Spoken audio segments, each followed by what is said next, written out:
Welcome to Thirush vision. So இந்த வீடியோவில் பார்க்க போகிறது ஹாட்ஸ்பாட் டூ மச் படம் எப்படி இருக்கு அப்படின்னு தான் பார்க்க போகிறோம். இந்த படத்தோட கதை என்னன்னு பார்த்துக்கிட்டாக்கா, ஹாட்ஸ்பாட் ஒன்ல எப்படி 4 கதையை சொல்லுவாங்களோ அதே மாதிரி நம்ம பிரியபவனி சங்கர் இந்த படத்தில் ஒரு போலீஸ் இருக்கு 3 கதையை சொல்றாங்க.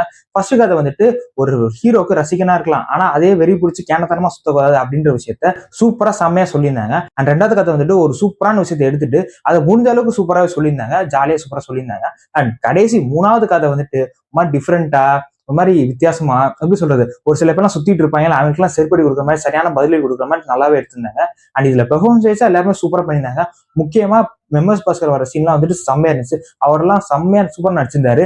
அண்ட் பிரியபவனி சங்கர் இதுல உண்மையிலே சூப்பரா பண்ணியிருந்தாங்க. அண்ட் மற்ற கேரக்டர்ஸ் எல்லாமே வந்துட்டு இது மாதிரி அவங்க கொடுத்த ரோல செம்மையா பண்ணியிருந்தாங்க. விக்னேஷ் கார்த்திக் வர சீன் உண்மையிலே பிளாஸ்டா இருந்துச்சு. அண்ட் அதுலயும் இந்த ப்ரொடியூசர் இருக்காரு, அவரெல்லாம் மனுஷன் செம்மையா பண்ணியிருந்தாரு. இந்த படம் வந்துட்டு கரணம் தப்புறம் மரணம் அப்படின்னு சொல்லலாம். ஏன்னா இது ஒரு மெல்லிசான கோடு மாதிரி, இந்த பக்கம் போச்சுன்னு வச்சுக்கோங்களேன் பூமர் கேட்டகிரில சேர்த்துருவாங்க, இதே அந்த பக்கம் போச்சுன்னா என்னடா அது இப்பெல்லாம் பேசுற அப்படின்ற மாதிரி ஆக்கிடும். பட் அந்த கரெக்டான மீட்டர்ல மெயின்டைன் பண்ண பாருங்க. அந்த வந்துட்டு நம்ம விக்னேஷ் கார்த்திகை பாராட்டியே தான் ஆகணும். அவர் எடுக்கிற படம் எல்லாமே யூனிக்காக டிஃப்ரெண்டா சூப்பரா பண்ணியிருப்பாரு.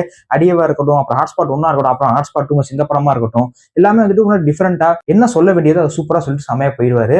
அண்ட் அதே மாதிரி இந்த படத்துல ஏகப்பட்ட விஷயம் கேள்வி எழுப்பும் அண்ட் கான்ட்ரவர்சியா கூட வாய்ப்பு இருக்கு. பட் கேள்வி எழுப்பணும், கான்ட்ரவர்சி ஆகணும், அப்படி பண்ணா மட்டும் தான் இந்த படம் ஜிசிசி அப்படின்னு சொல்லலாம். இதுல 3 கதை சொல்லுவாங்கல்ல, எனக்கு பர்சனலா ஃபர்ஸ்ட் கதை எனக்கு ரொம்ப பிடிச்சிருந்துச்சு. ரொம்ப ஏகப்பட்ட பேர் இப்பெல்லாம் அப்படிதான் சுத்திட்டு இருக்காங்க, இந்த ஃபேன்ஸ்ன்ற பேர்ல வந்துட்டு முட்டாள்தனமா தற்குறித்தனமா சுத்திட்டு இருக்காங்க. அவங்களாம் வந்துட்டு நல்லா போட்டு அடிக்கிற மாதிரி சூப்பரா சொல்லியிருந்தாங்க. அந்த சீன் அந்த விஷயம் எனக்கு ரொம்பவே பிடிச்சிருந்துச்சு. அண்ட் சேம் டைம் செகண்ட் கதை வந்துட்டு நல்லா இருக்கேப்பா அப்படின்னு ஒரு ஃபீல் கொடுத்துச்சு. எனக்கு வந்து ஜாலியா நல்லா இருந்துச்ச மாதிரி ஃபீல் இருந்துச்சு. அண்ட் தேர்ட் கதை வந்துட்டு நான் எதிர்பார்க்கவே இல்லை, ஒரு மாதிரி டிஃப்ரெண்டா நல்லாவே கொண்டு போயிருந்தாங்க. அண்ட் ஏகப்பட்ட ட்விஸ்டும் கொடுத்துருந்தாங்க அதுல. அது உண்மையிலே எனக்கு அது கொஞ்சம் எக்ஸ்ட்ரா கொஞ்சம் நல்லாவே பிடிச்சிருந்துச்சு.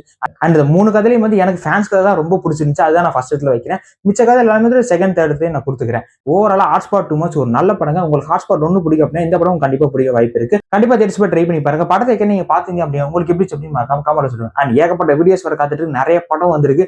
ஸோ அடுத்தடுத்த வீடியோஸ் வர காத்திருக்கு. அண்ட் மங்காத்தா வேற ரிலீஸ் ஆயிருக்கு. ஸோ அதை வர பார்த்துட்டு ஒரு வீடியோ போட்டுருவோம். ஸோ சேனலை மறக்காம சப்ஸ்கிரைப் பண்ணி வச்சுங்க. Thank you so much. பாய்.